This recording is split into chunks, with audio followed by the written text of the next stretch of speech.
Hi, everybody. Good morning. Sounds like I have a sleepy crowd here. Come on. Thank you. Um, People will begin to trickle in, but we're going to go ahead and get started. Got a great panel here for you today. The bios are right there in front of you relative to each person's background. That way we don't have to go into the long introductions. We can just get right to it.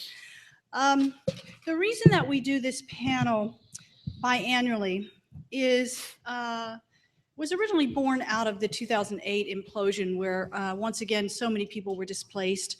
But at that time, digital was clearly becoming a trend, and we knew that's where things were going. And I would get the calls from people talking about this YouTube thing and what should I do, and is there anything to it, and does it make any sense? And I'd get calls from the studios. We need a YouTube kid. Can you find us some YouTube person, somebody that knows about all this stuff going on out there?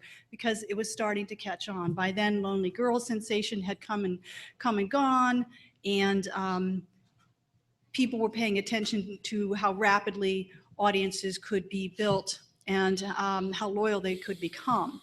And so I knew that trend wasn't going to go anywhere. So the panels were created in conjunction with an economic downturn, but clearly another open window happening within the entertainment industry.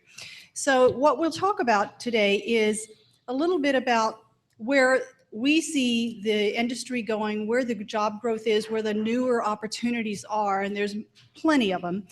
The second phase will be about social media, what it is, what your presence should be, how important that is going forward, basically from this time period going forward. Anybody will have a social media presence, and that has changed dramatically from the time when I first started recruiting, and it was really about networks back then. Well, now, you know, LinkedIn is the world's network, so it's very important to understand how we use that and how important it is and how to build your social presence, and we'll weigh the pros and cons of that.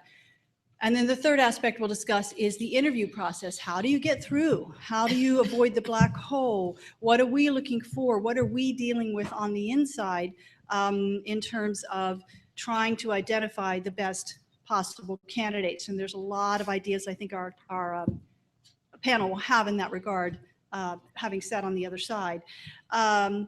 Just to give you sort of some update, the last time we met in May, we do this every May and October, some new changes had just occurred. Awesomeness TV was bought. Maker Studios has been bought. Since then, now Full Screen has been fully bought by Chernin and other groups. We see CBS and HBO just this past week announcing that they're going over the top and offering subscription video services. That changes what we do dramatically in terms of the types of people that we need to bring in to address these sorts of jobs, both from a marketing point of view, distribution, audience development, digital ad sales. Everything down the line changes when you talk about opening this new paradigm, if you will. Additionally, we'll be able to bring the perspective of Jenny Powell and Pat, coming from those digital studios, to talk about you know, what's a career path when you're coming from a digital pure play background, that sort of millennial Gen X group that may never step into the hallowed halls of Hollywood, yet the two worlds are clearly coming together. And you know, what's their perspective in terms of the types of talent that they seek, and where do they think that will go in the next 3, 5, 7 years. So that is what our syllabus is for today. So let me start out by just straw panel here. Tell me, based on your perspective out there in the industry over the last 2, 3 years, where you see the job growth, the job opportunities, the job requisitions that are coming in, particularly, if you don't mind talking about it from the point of view of Maker Studios, which mushroomed overnight from where it was 5 years ago. So talk a little bit about that and the types of people that you were putting in the company. Okay, surely. Um, you know, I think it's a little bit of a chicken or the egg. Is it content or is it technology? Because you have to have great content. Everything starts with great content. So whether it's an advertisement, whether it's short form video, long form video, film, TV, reality, I mean, there's all different varieties of content, but it's got to be great content. And then you have technology with all this great content. If you can't distribute it, if you can't access it quickly when you want it, where you want it, what good is it? So it's a little tough to say which is first, but I'd say that's the trend. That's where the business is going. Technology changes so quickly, so quickly. It's just difficult to keep up with it. When I look at the types of people we were hiring at Maker, it's technology and content. I mean, both, I'd say equally. Were the candidates themselves, was it necessary for them to be equally versed in both? Not equally versed in both. I'd say particularly as it relates to technology, you're looking at a particular skill, and the technology skill is very technical, very data driven. Right now, a lot of demand in being able to analyze data, understand data, interpret data. Um, and it's a difficult expertise to find. So when you can find it, you really go for the expertise in the field and then hope they get what we're doing. Got it. Okay, Jenny, this is particularly a good question for you because you use the technology. A lot of the folks at Maker and Full Screen and the other ones, uh, started this in their bedrooms, so they were naturally inclined toward the technology because they were the ones uploading the videos, using their Final Cut Pro and actually technically involved and then performing as well. This is your background. This is the companies that you work for. So is the audience familiar with some of the shows that Jenny has produced? Lizzie Bennett Diaries, um, Geek and Sundry. Those, if you go out on the tube, they are huge, and their following is huge. And Lizzie Bennett Diaries won an Emmy, so it's a pretty big thing. What was the audience for that? The audience for Lizzie Bennett Diaries are women from probably 13 to 35. We also had a subset, a smaller like little spike that's actually like much older women. Yeah. And that particular demographic was very valuable for us because a lot of times it's not focused on YouTube, and the fact that we had such a very specific demo that we could point to, it made it very attractive to advertising. I think unlike most shows, right away we were selling out our ad sales spots, so our CPMs were higher, which was really unique with our show. But yeah, just going back to the whole where things are going, yeah. I think I agree with you that it's technology and it's content, but I feel like they're coming together. And I think it is more expected that if you're going to work in this field, you do have a technology background, like you can use the tools as well as create good content. Mm-hmm. That's why people that do what I do are really valuable, because I can I can look at our numbers and I know what they mean and I can explain them to you. And that's the beauty of YouTube, is they give you that ability. So everybody who's working in the digital space, who's putting things on YouTube, should learn very quickly what their numbers mean and can quantifiably go to, say, a brand or an advertiser, or even if they want to elevate their content and go work with a digital studio, like they have to go there saying, this is why you want my content. Besides the fact that it's great, here are the numbers. Yeah, I agree. I think that generation is also becoming more empowered in terms of being more cognizant of what they're able to deliver and do. 3-4 years ago, they were signing contracts blindly, not understanding. Sure, you're in Minnesota uploading stuff all day, and Hollywood calls, and they signed and off they went.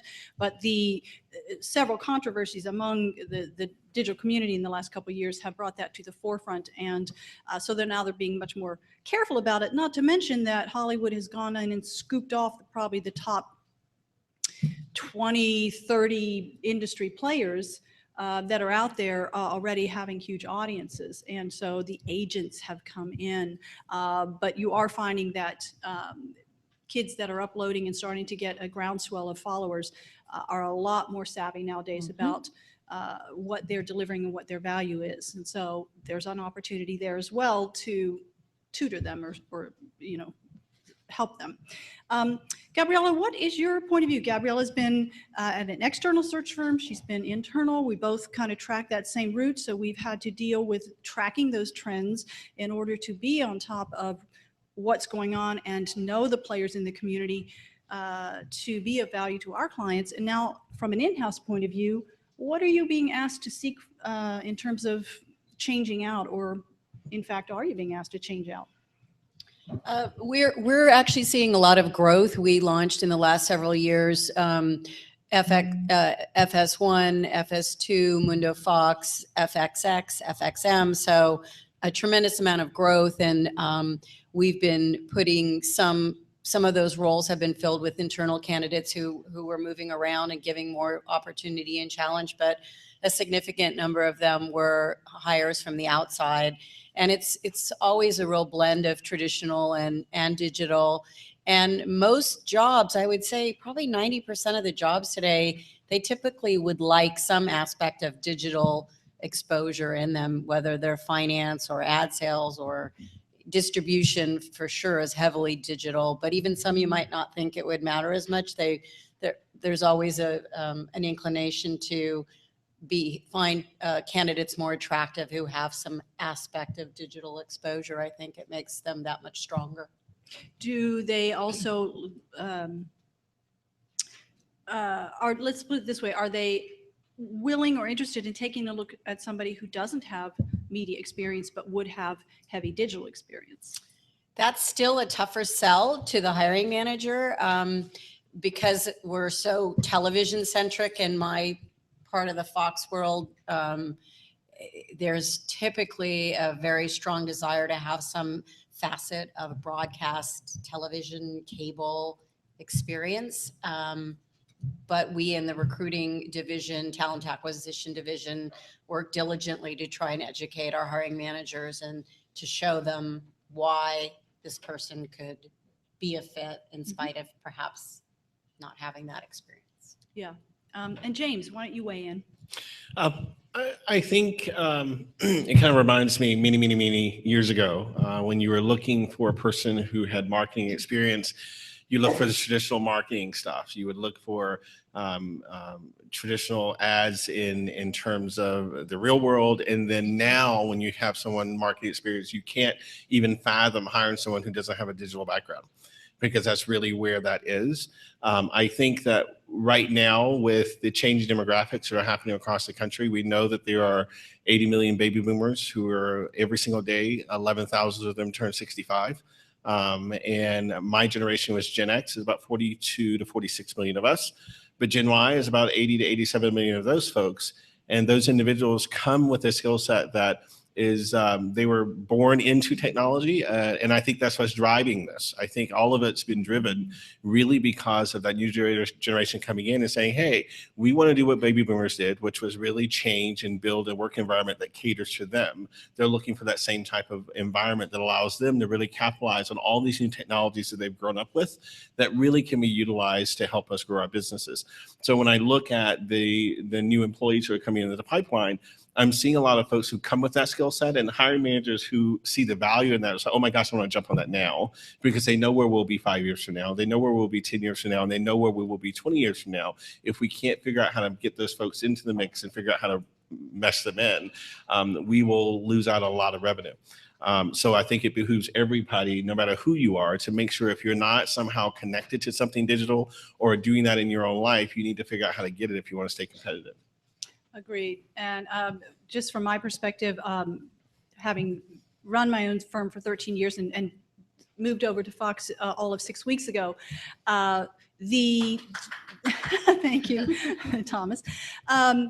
What I see on the docket is a wholesale, and this is kind of exciting, and what attracted me to the role is the cognizance, the awareness of the studio that this is clearly where they're moving, and they are actually top down building a workforce planning, a strategic plan that involves getting over that digital bridge. And of course, it starts in areas where it's obviously already happening, which is in home entertainment and digital distribution. So the types of people that we would be looking for are those that do have that experience with electronic sell-through, video on demand, S-video on demand. You know, anything that has to do with e-commerce, you kind of look peripherally from there as you begin to identify the candidate pool.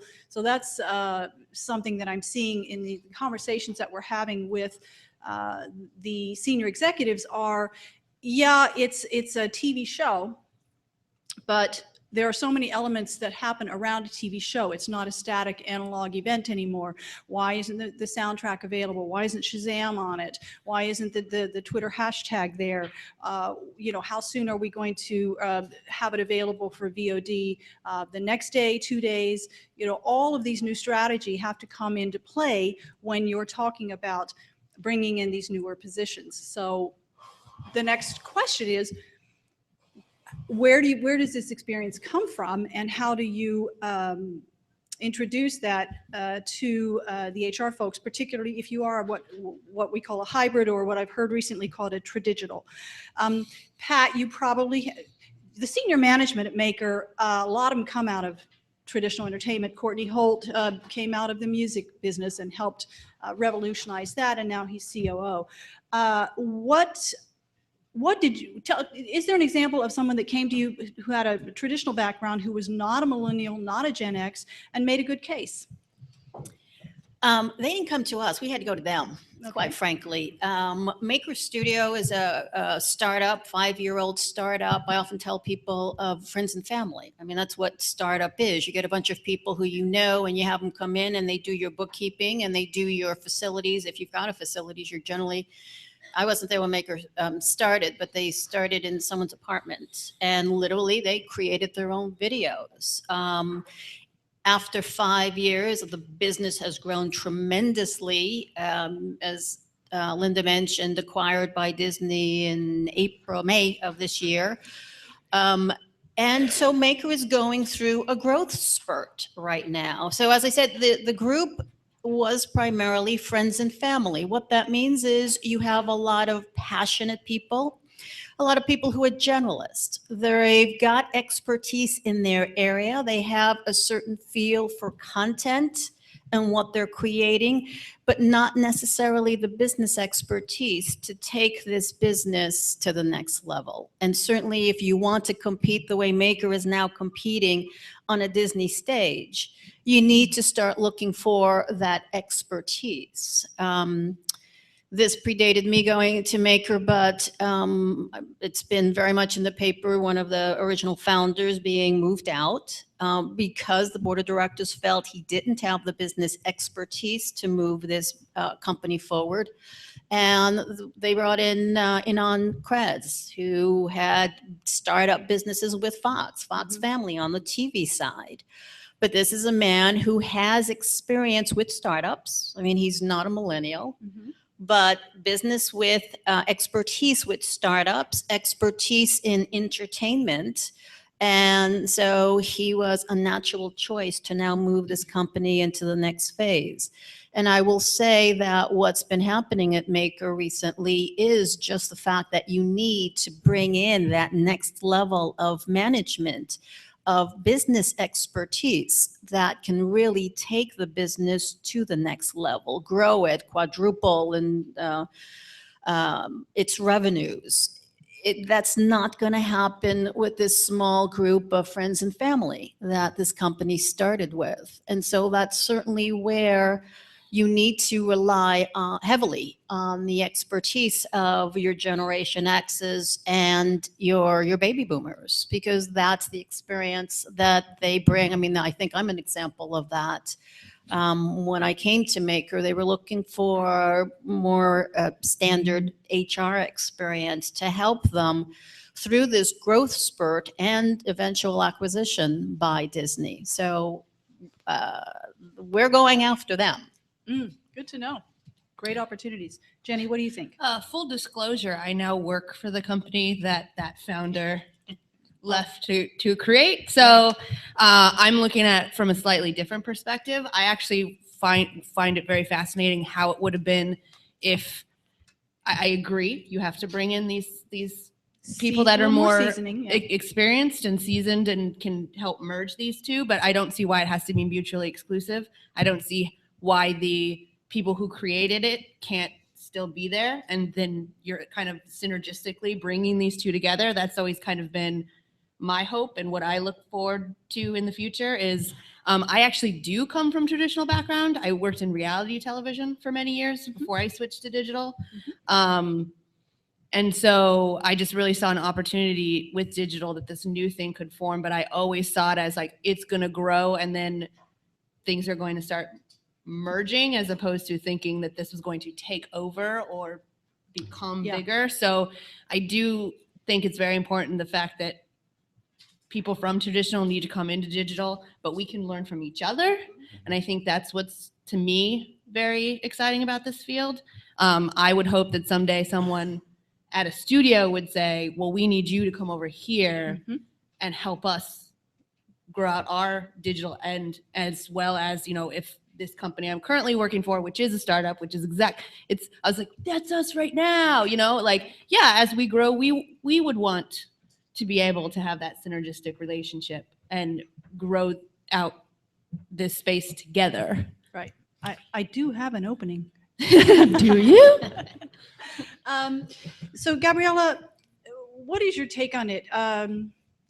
You know, you're being asked to find somebody out there who understands the old-fashioned way. Traditionally, at the end of the day, TV, film still make 80% of their money the old-fashioned way. The ad dollars are the same. The numbers are trending downward, but ever so insignificantly in terms of ad dollars. And in fact, even though the audience numbers are going down, the ad dollars have, you know, relatively maintained relative stability. How do you find that culture fit for somebody who has a little bit of digital or a lot of digital and some cable, or vice versa? Well, at Fox, I can honestly say we're very mindful of the fact that the old model is pretty much broken. And we recently had a leadership conference with a very senior executive team and brought in a number of outside speakers and had some internal speakers. And it was all about, let's break it down and build it back up. So we're very, I think, in spite of the fact that we're a traditional media television entity, we pride ourselves on trying to be somewhat forward thinking and cutting edge and pushing the envelope as best we can. And to that end, we are big on hiring people who have a different perspective, and the millennials are a big deal to us. How we can bring them in, how we can retain them, how we can keep them happy. It's a big point of discussion, because there's so much that's different with that generation that we all have to be mindful of if we want to keep them happy and engaged and doing good work for us. So, James, do you counsel people about presenting themselves in such a way that they are marketable as a boomer with digital savvy? It's not mutually exclusive by age. There's a lot of people I know that have grown up during this whole time period, the 90s, when the internet first became commercial. I consider those people extremely valuable because of that perspective. How do you counsel them? Right, and I know we've talked a lot about, you know, millennials, Gen X, boomers, et cetera. I do want to make sure people keep in mind, just so we can get rid of the stereotypes, that baby boomers can hone in on and use this technology just as well, if not better, than any other generation. Keep in mind, Tim Cook, who runs Apple, is a baby boomer. So is Bill Gates over at Microsoft. So clearly we know people have an intelligence and the skill set to do this. One of the things I've noticed, I did want to step back just briefly. One of the things I've noticed, and I used the same model when I worked at AOL Time Warner. Most people don't realize that AOL was the beginning of the file sharing world in terms of music. We owned a company called Nutella way before there was a Napster. And I said back then, and I say now, that, you know, if you are trying to really stay in this game, you need to figure out what they're doing and you need to do it better. Some people obviously didn't figure it out, which is why now we don't buy music the way we used to buy music before. And I think we're at that same stage right now with entertainment in terms of television and movies, et cetera, where we're now adopting this new way of doing business, and we have to move really, really fast. And fast to me isn't 10 years from now, is literally 2 years from now. I think the fast world is going to change dramatically. So when I talk to folks who are in traditional roles, the first thing I make them aware of is that you have to figure out how to get that skill set. And what I've been noticing is some really, really smart people. While I would never advocate anyone leaving their jobs at a Fox, for example, and just jumping ship, but I've been noticing some folks who are like, wait a minute, Google has a job opening that does X, and I see how that has value for the entertainment industry. I'm going to go over there for 3 years and come back. Because, by the way, the average lifespan at someone at Google is probably 2 to 3 years. That's how long usually somebody works there. And then they move on to the next spot. And I think that's extremely smart, because I think this industry will really do really well if you take that expertise that Pat talks about in terms of people who know the business, who understand the expertise at that top level, but also understand that digital side to figure out how do I bring all that great stuff in to make this a really, really valuable industry. Because what I don't want to see is what happened with music. The same thing. And everyone, while everyone had this perception that wouldn't happen, I worked on the tech side, and I told people 3 years before it happened, it's going to happen. So this industry, that's why I'm so encouraged to hear, Fox say, oh, we know the system's broken and we're working on fixing it. Because if the music industry was not aware it was broken until 2 years after they were already gone. That's too late. Yeah. Oh, yeah. I mean, Napster broke in March, and by July they had 60,000 users. There was no way it was going to go backwards. One of the issues we deal with a lot is copyright protection, intellectual property, anti-piracy litigation. It's huge. It's huge. We are very vigilant about it, and we go after it. Fundamentally, it underlines everything that we do. If we're putting out great content, that's great, but if we're not getting paid for it, we're not in business. So we're ever mindful to copyright protection, contracts, making sure that the digital transmittal piece is completely understood by all parties. And it's actually quite complex when you talk about all the parties that are involved in hitting that little button that says send. Finding those sorts of experts are also very difficult. And I think, to James's point, there has been a maturation between the two worlds in terms of now understanding the rules. We will go after you. Savvy? Okay, let's play a game now. And so the two are starting to come together and work together in earnest. And I think that's part of the reason why music subscription services are able to charge, because now they understand the rules. And in combination with the technology that facilitates it and makes it almost mindless. And I think that's where the two worlds are starting to come together more effectively. Jenny, what I'd like to ask you is, because you did come from traditional television, and ironically, being reality television marks another milestone in the industry. If you guys remember, sort of, when it got started was during the initial writers, or not the initial writer strike, but yet another writer strike. Tell us how you morphed over into this area, and where you got your initial experience, and then you started building on top of that. Sure. So I was what was called a supervising producer in reality television. And what that really broke down to was I would sit at a desk, wait for the materials to come in from the field, because we had a show that would go out and shoot and then bring the materials back. I would sign them in, I would look them over, and then I would take them to an editor and say, make the show. It was not really involved, but in reality television, everything is so compartmentalized. Like, jobs are very specific, and that was just what I was doing. So I had a computer at my desk, and I literally just, like, in my downtime, I started watching internet videos. Philip DeFranco was a particular favorite of mine. A lot of the early vloggers I watched. Sure. And then I found a little show called Lonely Girl 15. Oh, gosh. And at the time, a friend of mine actually showed it to me because he was worried, because this was back when people didn't know if it was real or not. Exactly. That was the whole. Because that was what was so intriguing about it. Is anybody familiar with Lonely Girl 15? It was about 2005 or 7. 2005 is when it started. And it was a video that was literally from a girl's bedroom. and you weren't really sure. Initially, everyone thought, oh, it's real. It's a girl and she was lamenting about life and all Mhm. sorts of things. And it just took off like crazy because it was kind of one of those first videos that began to be that sort of first person. And it had a storyline to it. It was interesting, and it just became wildfire. And then when people found out it was actually produced, if you will, it kind of changed things in people's minds. Part of it was that they felt defrauded, but part of it was like, this is kind of cool. Yeah, no, it was an interesting time because when I was first shown it, the person who showed it to me absolutely thought it was real. And I said, this is scripted. It's brilliant. I want to know who's doing this. Yep.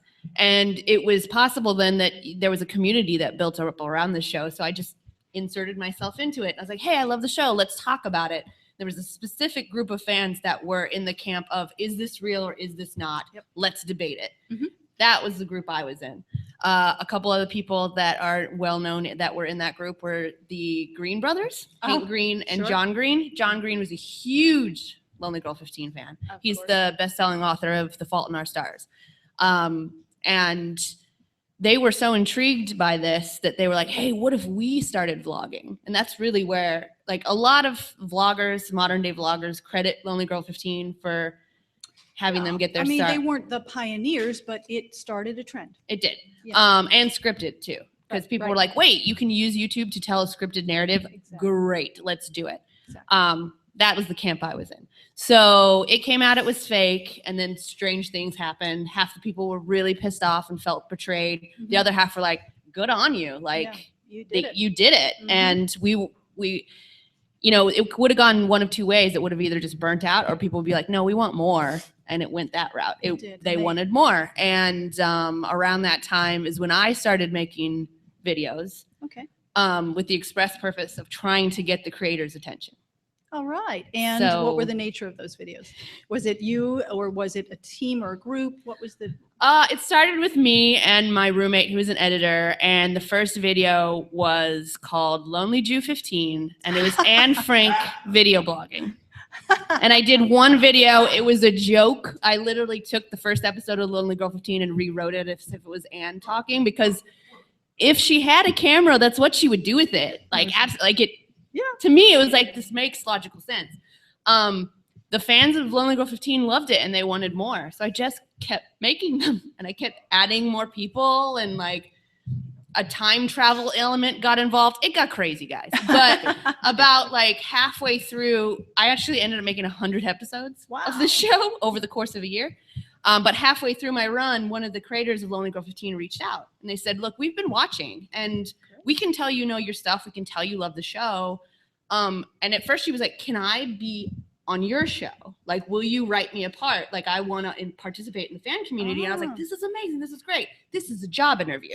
Exactly. So I created a 5-episode arc that featured her as an actor in the show. She came, she shot with us. I got a bunch of fans involved, organized the whole thing. Afterwards, she was like, I had such a great time. You want to come work for us? And I was like, yes, I did. Yes, I think I do. But it was an interesting time because I was a supervising producer. I was at a producer level in reality. And they said, you know, we can pay you as a PA. Like, that's all we've got. And I was like, I'm doing it because I saw an opportunity. Good for you. So I basically, in essence, became a PA again, which I hadn't done in years. Right. But a PA on a web series at that time was very different than what it is on a traditional set. Sure. I was location scouting. I was casting. Because we had to. Exactly. It was me and a producer and the actors, and and a director and a camera guy. That was like it. And Exactly. we had to make the whole show. Exactly. So- And that's why that sort of organic experience is essential, and why so many of them come into these jobs directly from that sort of background, having done it themselves. And so they just intrinsically know it. And then what naturally comes along with that is understanding the data, the Google data, the TrueView, Google TrueView, all of those elements that you naturally start to track when you put a video up, which is how many views am I getting and what does that translate to? So it was very organic among this generation. It's not to say that it can't be learned by any stretch. And I think what's What would be most valuable to us, knowing that we are in this process of blending and mixing and slicing and dicing, is to pro-offer that value to us, to say, I know how to translate this audience, which is measured by apples, and this audience, which is measured by oranges. I know how to make that data usable to both parties, and I most importantly know how to translate that in a room where you might have divided partners, because that each side tends to kind of naturally gravitate toward what they best understand. So we definitely look for those sort of interpreters that can say, but wait a minute, what does this mean in terms of a 30-second spot? That doesn't exist. 30 seconds, no one has that. It's not even the most, it's not even the best way to do things anymore. Like, it's all about integrations. Exactly. Yeah, exactly. Because of the ability to skip through ads. So there's a whole different lexicon, a whole different kind of approach to understanding putting information, content out on the web for commercial purposes. So let's kind of step over to phase 2. Now that we know where the opportunities are, the type of profiles that we look for, let's talk about how you market yourself and how you use social media to find these jobs, how we use social media to find you. For instance, there are so many new social media components out there now where you would have a profile. There's what, is it Elo now or Elo? Elo. Elo, thank you. Normally I sign on to these right away, but I'm just like tired of it, so I didn't. But the fact of the matter is the early adopters always go to these things first. So we go and we look at them and say, okay, who's signing up and what's the feedback that they're providing? Most of these things, as you well know, are searchable. I can look, conduct a search for what is in your headline, what is in your Twitter headline, how are you representing yourself? Great dad, loves kids, 2 dogs, not very helpful to me, especially if this person has any sort of expertise in areas I'm looking for. So be cognizant of the fact that everything that you're doing out there that is social has a search element to it, has a branding element to it as well. We can search Twitter, we can search statuses in Facebook, we can search Instagram, we can do image searches, we can do hashtags till our eyes are blue. LinkedIn is a very, very feature-rich tool to be able to go through profiles as well. And so the importance of optimizing that profile, being aware of keywords is critical. Now we're pretty much, and James, I'll start out with you, in fact, who is Mr. Anti-Resume. We are really in an SEO world now relative to the search process. So why don't you talk a little bit about that, James, because you are the social media expert. Well, the first question I ask the audience really is, how many of you are on LinkedIn to begin with? So it looks like I'm seeing every hand, which is wonderful, maybe 1 or 2 that isn't, and that's wonderful to see. Because the thing that I don't think people understand is no longer just you applying for a job, Mary, Jane, Joe. It's now you as a brand applying for a job. And if I go search for you, and by the way, as a recruiter, I'm going to search for you. You should be aware that 97% of recruiters, when you get a resume, the first thing they do is go look you up on LinkedIn. Then the next thing they do is look you up on Facebook. And then after that, they search in Google. And if we can't find something that says something, and I don't think that people understand, is the absence of your brand says a lot in a world where it's about brands. So I think making sure you have the right content there. LinkedIn, I think, is the most perfect platform right now. And I say that because they've done a great job. It's always been the place where I think people always went and look for jobs. So I think that's really wonderful. But one of the things they now have done is given you, the individual, the opportunity to now be seen as a subject matter expert. And so now you can provide content, not just in terms of on your profile, like you can post your videos. If you've done things on YouTube, you can have that a part of your profile.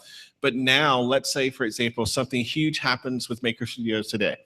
You can now write an article about that because you are the first person on LinkedIn that's written it. Not only do your followers see that information, but LinkedIn's very smart. They have a bot that will actually go out there and find great content that's timely, and they will feature that on their channels.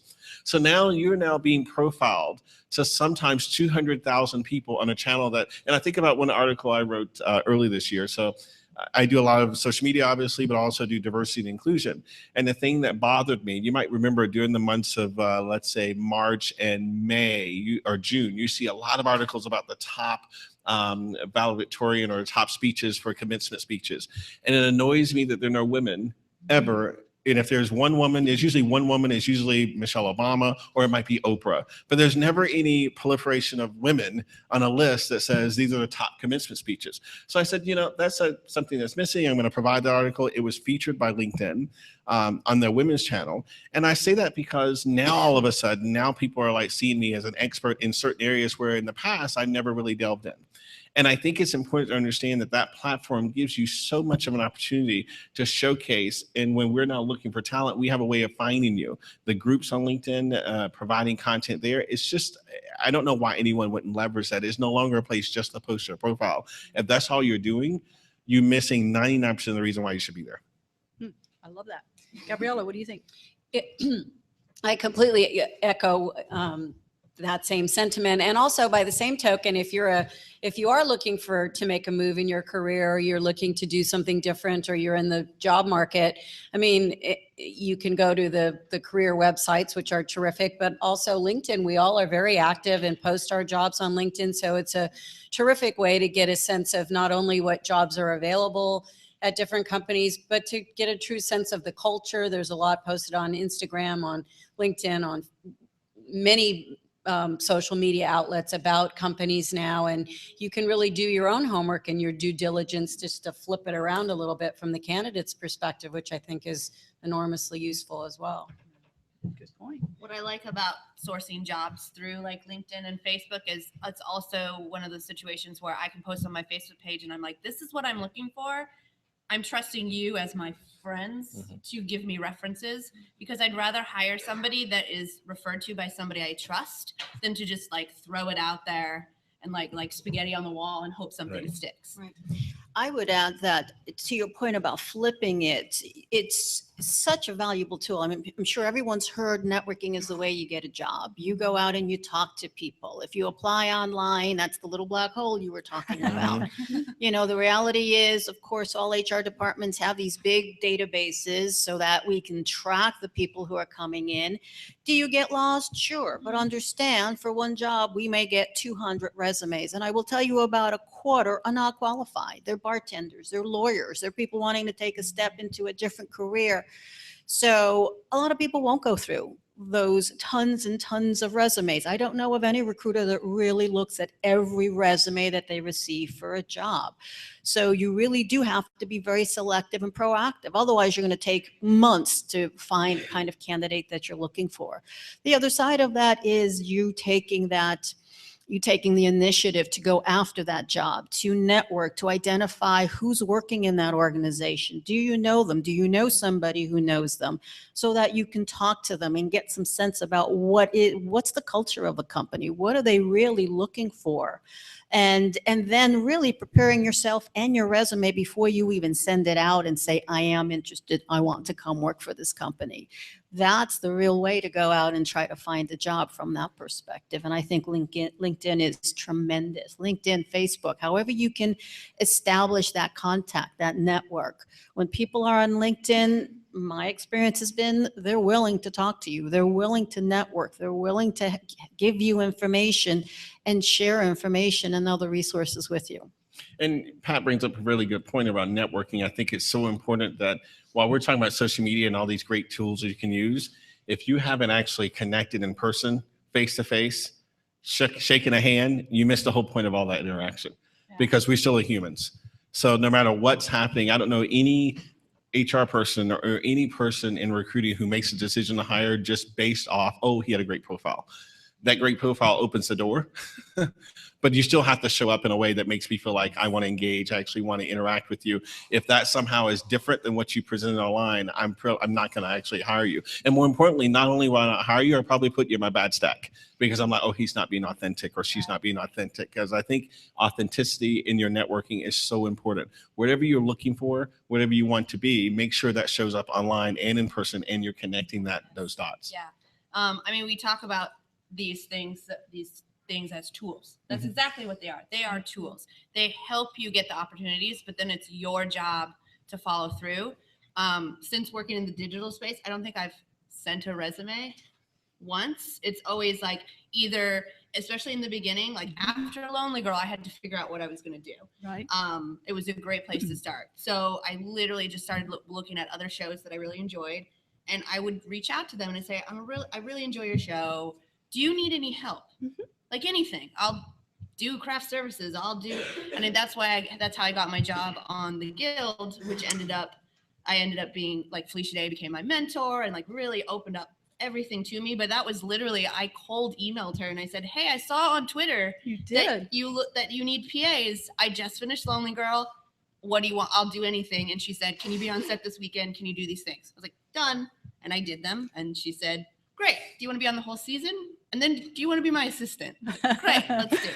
That's fabulous. Again, I don't know if you're familiar with Felicia Day and the Guild, it is a case study of how to create successful content on the internet. She had tried to make a go of it in traditional TV, said to heck with it, I'm going to start this on the internet. The show took off. You have to watch it. It's excellent. She is a player, a known entity in the video world. Notice that she said she found the job alert on Twitter. Another interesting facet of the tools that we use to put the word out there to make people aware of the jobs that are available. And there's a lot of reasons why we do it that way specifically. If I'm looking for somebody digital, if they're going to be marketing to that audience, then you darn well better be using it, and you better be able to come in and tell me how you use it. You know, you're marketing a TV show, for instance, to the millennials or to the coveted 18 to 35. Where are they these days? They're always on, and they're always on their phone. So I might start a job campaign specifically on Twitter just to see who's responding. I may go out on Twitter and just do a bunch of hashtag searches or list searches to see where these people are. Are they engaged? Are they paying attention? Are they tracking? Do they understand the metrics? Do they know how to segment an audience via Twitter as well? I became very good friends with a girl, I won't say a girl, woman, I don't know, 6 or 7 years ago when Twitter first started to break and become a promotional medium, when they were really beginning to understand what it was.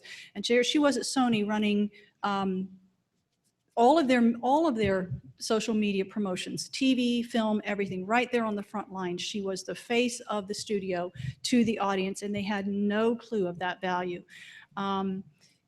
That's somebody that I want, somebody I'm going to track and pay attention to. So it's very important that you understand what is the job that you're going for, and what's the venue, what's the medium by which that position is channeling to the audience. Because, you know, most of us from the entertainment or digital entertainment side of the business, and the audience that is out there are digital. They're always on, they're always using these tools. I need to see that reflected in your background. You may not have, you know, produced a video from your bedroom and uploaded it to YouTube and created a channel and moved on from there, but you most certainly need to be aware of that food chain and how it works out there as well. The other side is regarding LinkedIn and other social media tools. You guys aren't on it every day, probably. We are. So I think what's important is, if you find a job, or if a job is referred to you and you really have a high interest in it, I think what Pat said, take a very strategic approach toward going after that job. Blindly applying, okay, but if you know that you don't fit the parameters perfectly, if you think you bring about 50% of what we want to the table, then send us a letter and explain why you want this job, why you think you're qualified, how you would make up for the other 50% that you don't have. Because frankly, there's never anybody that's 100% of the job. If they are, they're overqualified. So there's always somewhere where a candidate is not bringing everything to the table that the hiring manager wants. If you're not interested in presenting a case to me, then I'm not interested in taking the time to pull that out of you. It's incumbent on you to present your opportunity, your qualifications for the position, and make a compelling case. Because like Gabriella said, we are open to hearing and, learning about all different types of perspectives. We realize that we've been very sort of myopic on the analog route for a long time. So we're waiting for you to make that case, but you have really got to bring the information forward that goes right through that job description and says, here's what I did. I didn't do this, but here's what I know about it. Here's an example. Really look for people that are engaged. If you're engaged with the job description and you really have done your homework, it's kind of hard to not at least try to take you upstairs. Right. And I think one of the things I've heard in your story, throughout everything you shared, I heard passion. I heard passion. I heard passion. And if you're applying for a job just because you need a job, I think we all know that's McDonald's. Nothing against McDonald's, love it, but that's where you go. If you're applying for a job because you need a career, to me, that's really about your passion. And I should see that in your profile, regardless of what paycheck you get. It doesn't matter about the logo of your company. I mean, obviously, a lot of the stuff you did didn't come with a logo, but you were still doing it. And I think taking the initiative is so important, because I remember working at NBC Universal, we would have somewhere between 500 to 5,000 people applying for one job. And if there are 5,000 people applying, we really truly only culled about 50 resumes. Of that 50, we would only present about 10 to the hiring manager. Of that 10, only one person got that job. And I think it's so important that if you think you're the right candidate for that job, I need to first of all see a tailored resume that shows me that you have the skill set for that job. But take the initiative. If you know someone that works at the company, have them contact the recruiter. Or if you don't know anybody, I can tell you how many times I've actually used LinkedIn to email, because everyone knows, even though I don't know who the hiring manager is, you're not an idiot. You could figure out it probably reports to the VP of X. Find the VP of X, email the VP of X, and guess what? The VP of X actually responds and says, oh, and that only happens, by the way, if you're the right person, if you fit into those 80 to 90 percentile of what the job description is. And I think it's so important to understand that if you really want to be that top candidate in that top 10, you got to figure out a way to get my attention. It's not going to be just applying. If you're just applying, I don't know anyone that just does that anymore. Yeah, I mean, the worst thing that can happen if you take initiative is that they say no. But if you don't do anything, you Exactly. don't know what could have happened. So Nothing ventured, nothing gained. yep. Right. Well, at the very least, you've made that connection. And that's what this is all about, networking. By and large, Gabriella will agree, I'm sure, being recruiters, we know that really 80% of people who get jobs are getting it through referrals or through a means other than a recruiter. There's just so much volume. There's just so much business that goes out to recruiting firms. Most of it is happening through using your own network and referrals. So definitely continue to work that. But what that allows is, let's say the hiring manager does respond. Thanks for sending over your information. Your background's not right for this position, but I'll forward it to HR. Well, now you've got a little conduit there. If this is something that you really want and you're targeting it, use that connection carefully but wisely to be helpful to this person, to show them that you're tracking with his group and what he does or she does. And they can't read every single headline that comes out every day relative to their business.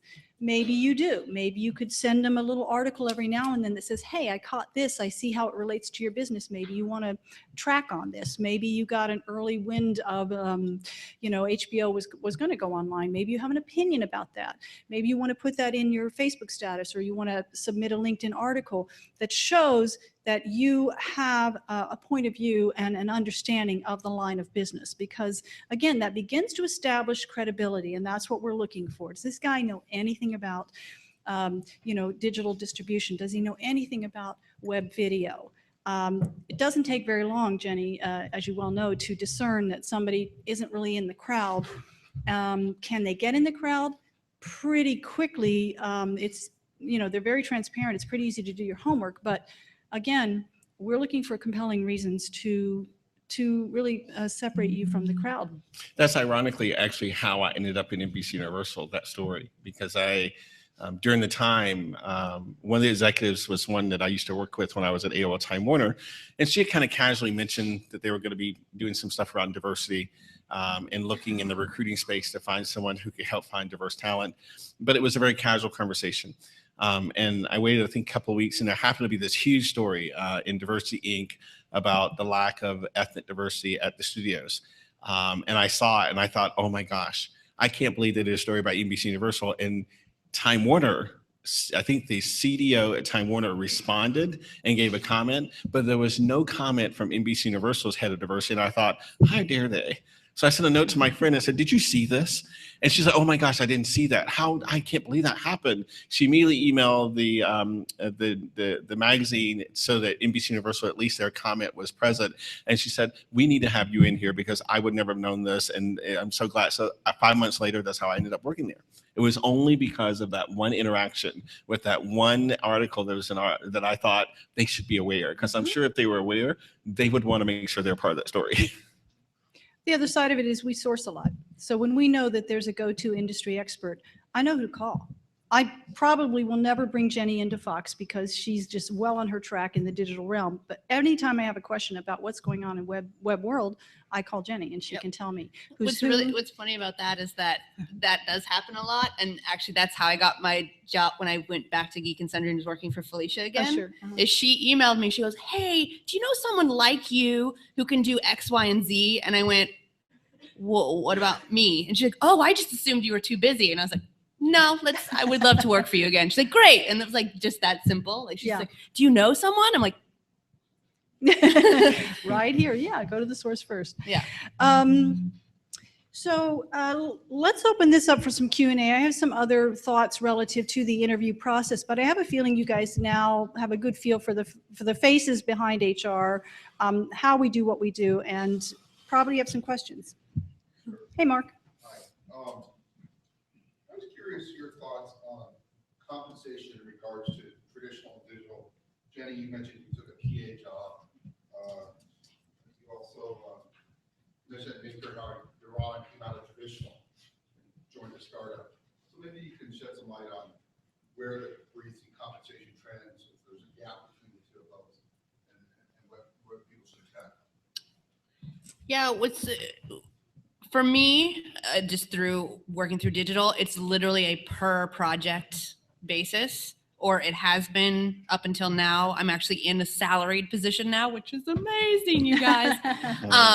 But I mean, really for many, many years, I was a run and gun freelance producer for hire. So it literally had to be a negotiation for every project. And it ran the gamut. And there was like, there's things I took into consideration. Am I very passionate about this project? Then maybe I'll, take less up front and maybe do a back end deal.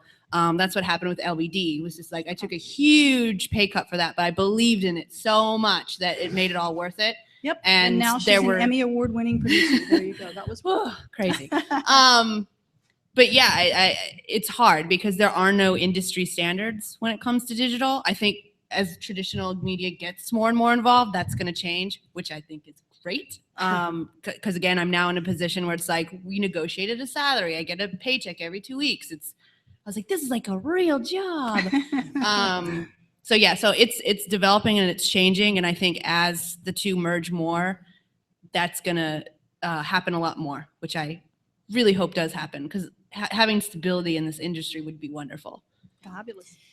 Compensation is a science in itself. And I will tell you, when considering jobs, there are trade-offs sometimes. And one of the most important things to consider in compensation, or one of the things that is considered, is the size of the organization. What's the revenue potential? A GM at a maker is not going to be making the same amount of money as a GM at Yahoo. They're just probably similar responsibilities. The scopes somewhat similar, but so much broader in a larger organization where you have higher revenues. So that's the parallel that you have to be looking at. At Maker, particularly as a startup, salaries are going to be lower. It's a startup. They're trying to make money. Sometimes the offset is all the stock and equity options. People make less money, but they hope if they hit it big, the payoff is going to be in the future. And they get to have broader exposure, generally speaking, too, which could serve them well as they move forward in their career? It's the experience. I mean, I can tell you also from working at NBC Universal, within that organization, people wanted to make career changes within the organization. And if you want to do that, sometimes you have to take a step back, which means lower level job, lower salary, in order to then move into a different career path. That's part of, I've often said, you can bring a whole ton of skills to a job. I can speak 5 different languages, but if the job doesn't require it, I'm not going to pay you for it. Mhm. That's generally the thinking. What does the job require in terms of skill? That's how the market values the job. That's what you get paid. And then, as I said, you add in other elements like, is this a startup? Is this a major established company in terms of, and compensation? Also think of salary, think of benefits, think of equity that you might be getting. Think of work-life balance. That's part of the package that you're looking at when you're looking at these opportunities. But I think Jenny's a great example of when you do decide to take that step back, you're getting a huge amount of experience. You Very get to do fast. a little bit of everything, which if you're moving from that traditional space and you want to try to get into a space like digital is fabulous. And it does open up some other opportunities, but you will most likely be looking at a pay cut. And I think it's also important to remember, and I don't think I heard this in your question, but I want to make sure I addressed it around, when I look at my own career, I started making the most money in my career once I stopped focusing on the actual money. And that was really because I was focusing on, is it the right job for me? Does it align with my passion? But more importantly, is it the right company? Because I will never work for a company that I can't somehow feel a connection to the product. I may love the company, but if I don't feel a connection to the product, that means I'm not going to be passionate in my day-to-day job, which means that no one's going to see my hard work because I'm probably not going to work as hard. And that's just a human factor. So I think it's so important, if you find those things that you're passionate around. What I have found for me is, oh my God, my salary increased 30,000, 40,000, 50,000. And it was like, it literally happened over 3 years once I stopped focusing on the money. That doesn't mean that you shouldn't be focusing on the money in terms of, I need to pay my bills. But if your only decision is, I need to get a paycheck and I need to make X amount of dollars, to me, I think this industry and all industries who are looking for really qualified candidates who do more than the 40 hours work 40-hour work week. I think we're looking for people who really truly are passionate around what they're doing, because that almost always I've seen is rewarded. There's a reason why Oprah's who she is. There's a reason why Bill Gates who he is because they weren't chasing dollars. They're really chasing their passion, and that aligned, ironically, all of us recognized it and said, oh my gosh, we need to reward that.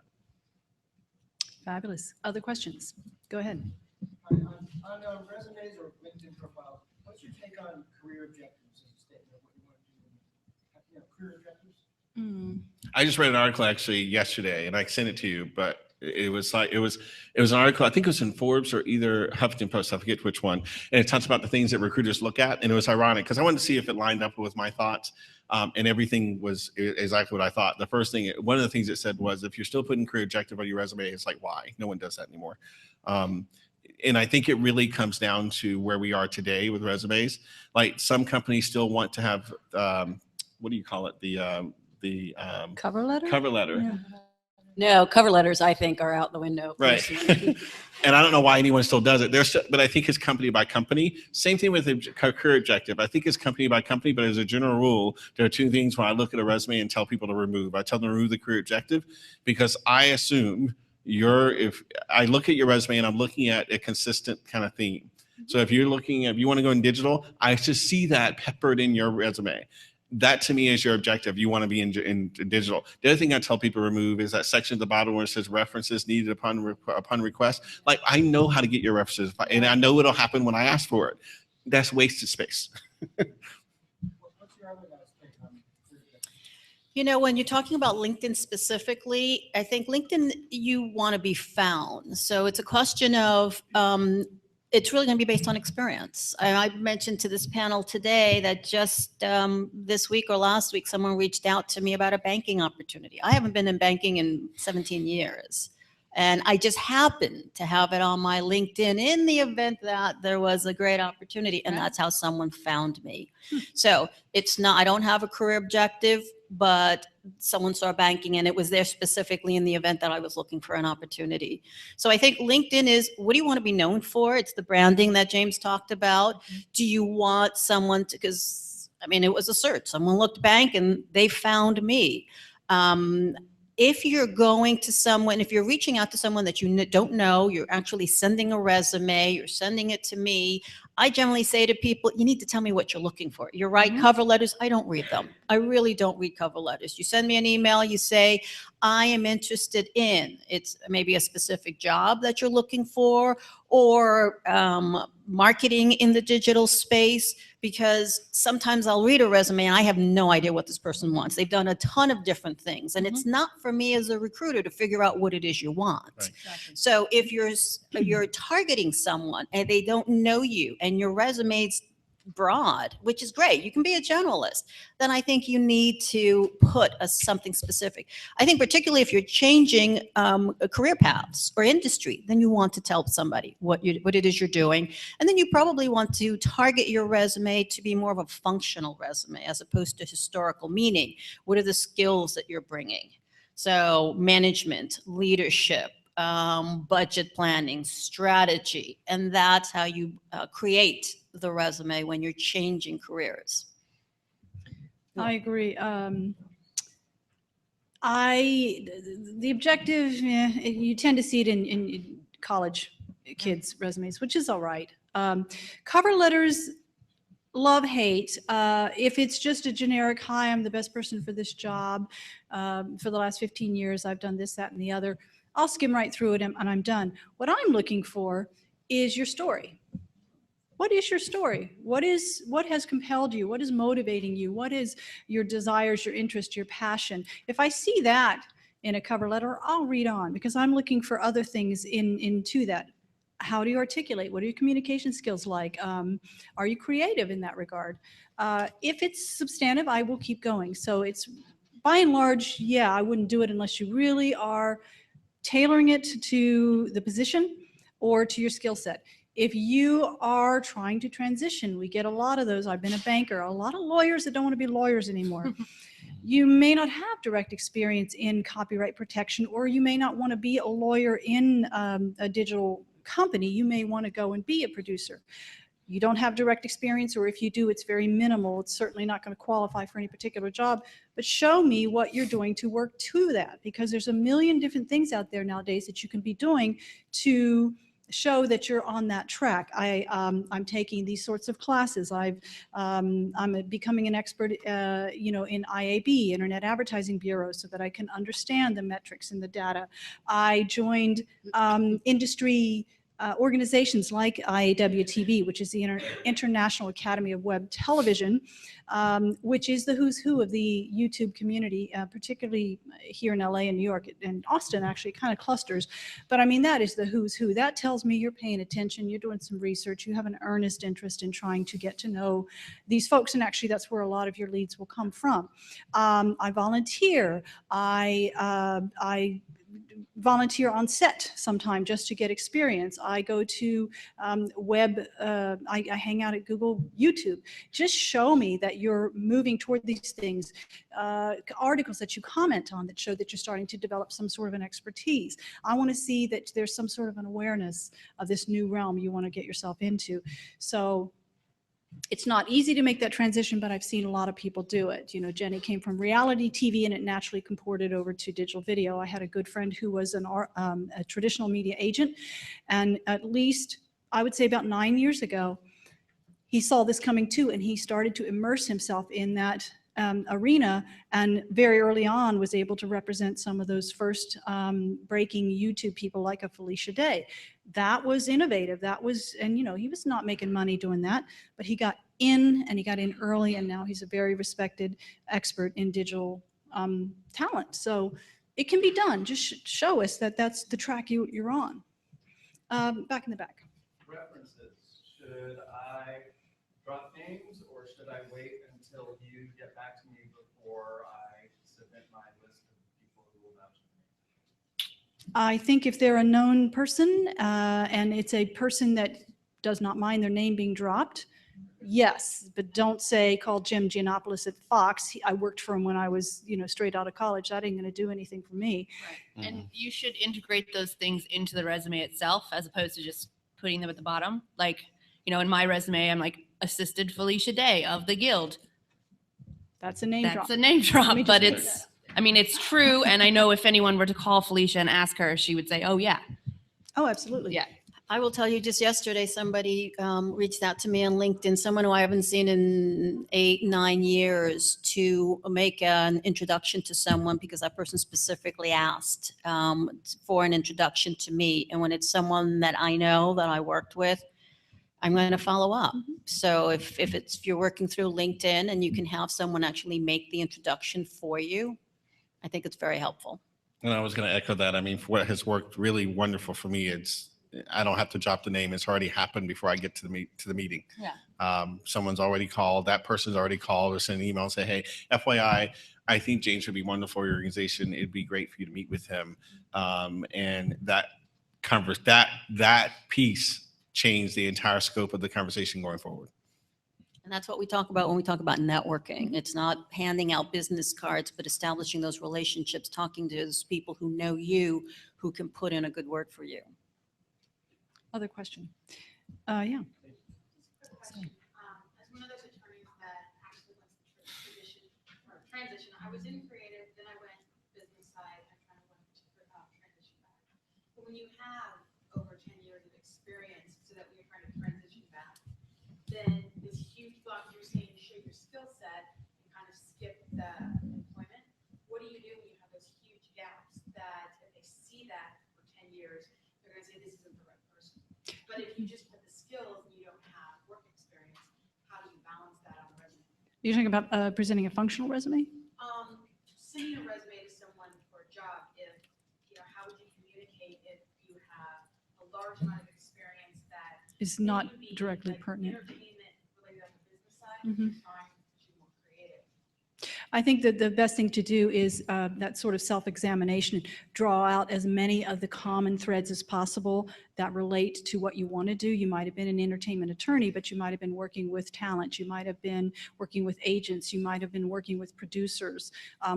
That shows an awareness, an understanding of how the creative world works and how that can be valuable as a component of the other job that you might want to do. Basically, actions portray your capabilities. So if you truly want to get into creative, what are you doing in that area? Are you writing on the side? Are you, acting? What are you producing? Are you doing your own little videos? Are you doing indies? Are you hanging with the indie crowd? Are you involved in the indie film organizations that always need help? Are you really immersing yourself over in that field so that you can step over? Because your opportunity is a lot more likely to come from networking over in that field than we want you. It's a lot harder to make that sale, just to be honest. What do you guys think? Well, I was going to say the other thing that I think, if you think of a resume in terms of like a newspaper article, you have a headline, you have a byline, and you have the article, but the article itself is not all on one page. You actually have a little bit, and then there's a button that says next, and then you have a little bit, and you have a button. And there's a lot of psychology on why that's done that way. And the reason why is because they're trying to continue to keep your interest. So when you look at a resume from top down, what makes me interested as a recruiter to actually want to continue reading? So what I have actually counseled a lot of folks in doing, when you have that situation where you're trying to make the transition and your experience is somewhere on page 2, I would suggest moving that into a section on page 1 where I tell folks, I'm like, do a section called relevant experience. And I need to see that first. Because I'll be honest with you, if I see you've had a lot of experience up front that has nothing to do with the job I'm looking for, because I only have about 30 seconds to decide, really, if you're really the right candidate, I probably won't even get to page 2. So I need to see that up front. And if I see that up front, it makes me interested to want to click to the page 2 and the page 3 and say, oh, got it. This is someone I want to talk to. I may not be right for the job, but at least you didn't lose my interest. And that's what I think that most people don't realize. A resume is about gaining interest. It's not about getting a job. Getting a job is what you do in the room, in the interview, but that resume is about gaining interest. And if you can gain that interest enough to get to interview, then you actually can tell me your story. Because going back to what was said before, the story matters. So that backstory really matters. And there's a lot of stuff. We're not the culmination of the last 2 jobs. We're a culmination of the last 50 jobs. And how do we bring all that into the one job we're applying to now is really important. Yeah, and leverage that experience. I mean, it's not that you want to hide it or dismiss it. It's valuable experience. Find a way to make that valuable to the creative folks in terms of why that experience might be helpful to them so that it doesn't disappear. There was another question somewhere. Okay, go ahead. You all spoke about the recruitment of candidates, but in the networking component, if you have your internal clients who are dead set on a particular person, how much does that influence the extra networking with the recruitment side or the HR side? What do you think, Gabriella? Your candidate will Well, I mean, listen, we're the front line of our organization. We're the salespeople, talent acquisition, bringing in the talent. So it would behoove you to get in front of us, to capture our attention, to have a relationship with us. Now, you may not be chosen because there is somebody the hiring manager has a fondness for whatever reason, for that specific job, but we fill a lot of jobs, and there could be one in the next month or the next year. So I think it's just important to think about it a little bit longer term. We do the best we can with respect to managing our internal clients, our hiring managers, and presenting the best candidate slate to them. And ultimately, it's largely their decision. So we can't always control that, but we're a great person for you to have a relationship with, irrespective of that one job. I think people sometimes say, well, should I circumvent HR? We are the keepers somewhat to make sure that our managers don't get bombarded by people, particularly unqualified people. But I think HR has moved into a totally different realm now, where HR is viewed as business partners. We understand the business. We work closely with our managers on their business, what their business needs are. And as such, HR establishes credibility. So when we bring a candidate, they know we've vetted the candidate against their business model, their business needs, where their business is going. You know, it's often said, the way I view it is the business manager, the hiring manager may look at whether the person has the skills and the qualifications to do the job. I, as an HR professional, look at how well will they fit in the organization, and do they want to do the job? So between the two of us, we partner to make sure that we're getting the best person who can do the job and will have a future within the organization. So yes, are there situations where a hiring manager says, this is the person I want? Yes. And I would say those are few and short-sighted. Good for you. And I think remembering that recruiters and anyone in talent position in HR are your best advocates, or they can be your worst enemies, and it depends on you. And I think it's important to understand, just like Gabriella said, it's not about that one job. It's about all the jobs. Because I know at NBC Universal, I can't talk about today, but when I was there, an average recruiter was holding about 50 to 70 jobs on their slate that they had to fill. And the thing to keep in mind is they're only presenting the top 10 candidates. You want to be a top 10 candidate, period. So I had a recruiter who sat next to me on a regular basis who would just meet candidates who they felt were qualified, not qualified necessarily for this role because, oh, we have selected Bob. We knew Bob. We wanted him like 5 years ago, and now we're going to hire Bob.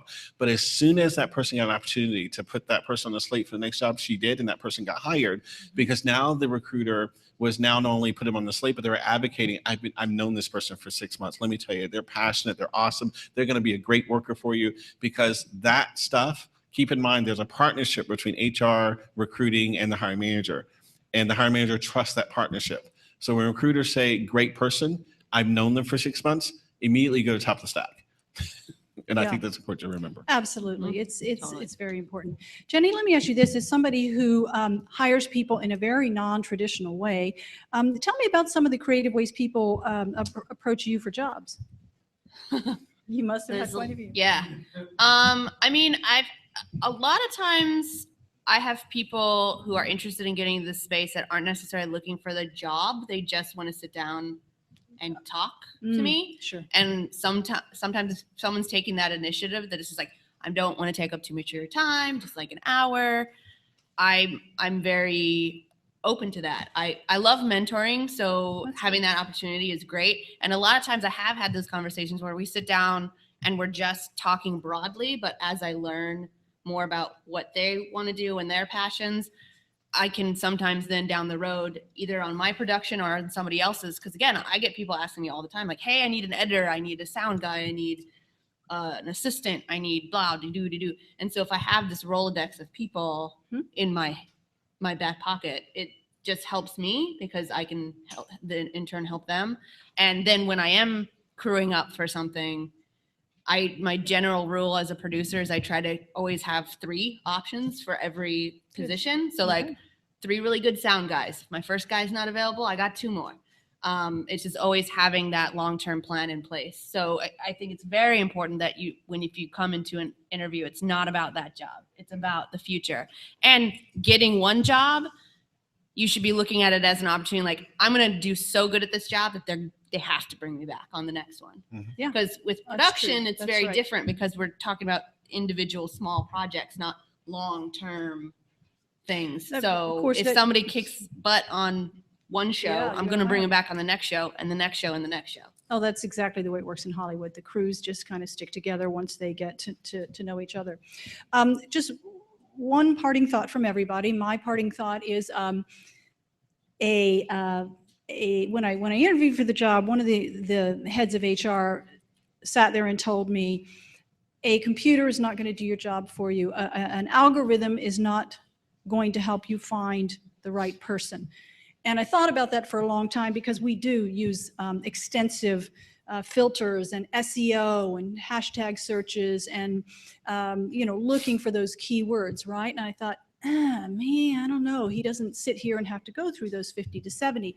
But the point was, if that identifies your candidate pool, then logically the next piece of it is that relationship. It's essential because as the panel has said, it's about not this job, but the relationship that you're starting to establish, the conduit that you provide to me as an outlet to the rest of the community to be able to source and network with and bounce ideas off of, and every now and then tell me something that's new and trending that I'm not aware of that can then be valuable to my hiring managers. So yes, on the one hand, optimize your LinkedIn pages, be cognizant of your social media presence, but understand that that relationship is really what's actually going to make the driving decision, and that's critical.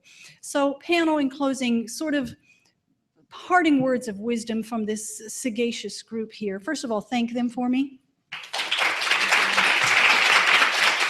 You see, we are real people. Pat, what are your pearls of wisdom for the group? I think it's come up a couple of times, and I'd say passion. I mentioned I worked in banking before I came into entertainment, and it was the very first thing I noticed. Anybody I spoke to in entertainment was just passionate. If I spoke to the camera guy about his job, he said, I've got millions of eyeballs watching my product. I didn't see that kind of passion in banking. And it's just something that I've encountered time and time again in entertainment. And it strikes me, people come into entertainment because it's sexy, and that's the wrong reason to come. The passion comes through. And I think if you can show passion for the business, passion for what you've done, it goes a long way. I agree there. Absolutely. Jenny, what do you have to say? And what I feel ties directly into passion is authenticity. Know what your passions are, but also be able to express them in a very real and honest way. This industry, especially entertainment industry, is all about the personalities and the people. Mm-hmm. I actually have a psych degree, and I never in 1,000 years thought it would serve me so well as in this space. I bet Mom is Because happy. it's all about managing talent and managing crew members, and you kind of forget that sometimes when you're working towards this big thing that is a movie or a web series or a show. You sometimes forget that it's all about all the hundreds of people who have to come together at just the right time and doing just the right things to make that happen. Fabulous. Yeah. Okay, Gabriella. A little bit contrarian thought. This title of this panel was "The Resume is Dead." I do not believe the resume is dead. I just believe, as we've all advocated, there's so many more ways in which to brand yourself that we all consider almost equally as important. But your resume is also very important, so don't lose sight of that just yet. Fabulous. And I'm the opposite viewpoint because I think it's dead. I think it died 20 years ago. My pearls of wisdom is really around understanding that opportunity is everywhere, and it's up to you to determine how to find it. So I give one example. I don't know how many of you watched the Ellen show, but recently in the past month, she's had an entire situation where Nick the gardener on her show has been trying to get into the new movie, the Magic Mike movie, because Matthew McConaughey's not going to do it. And by the way, he's going to be in the new movie. But the thing I thought was interesting was the African-American guy who sent a letter in recently and said, hey, I noticed that you have an opportunity open because it looks like Nick's going to be in the new movie. I'd love to be your gardener on your show.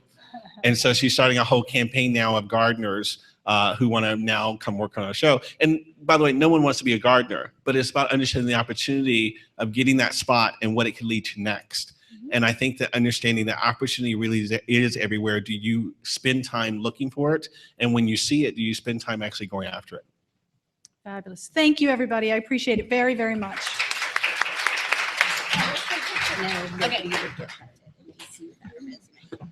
I actually didn't.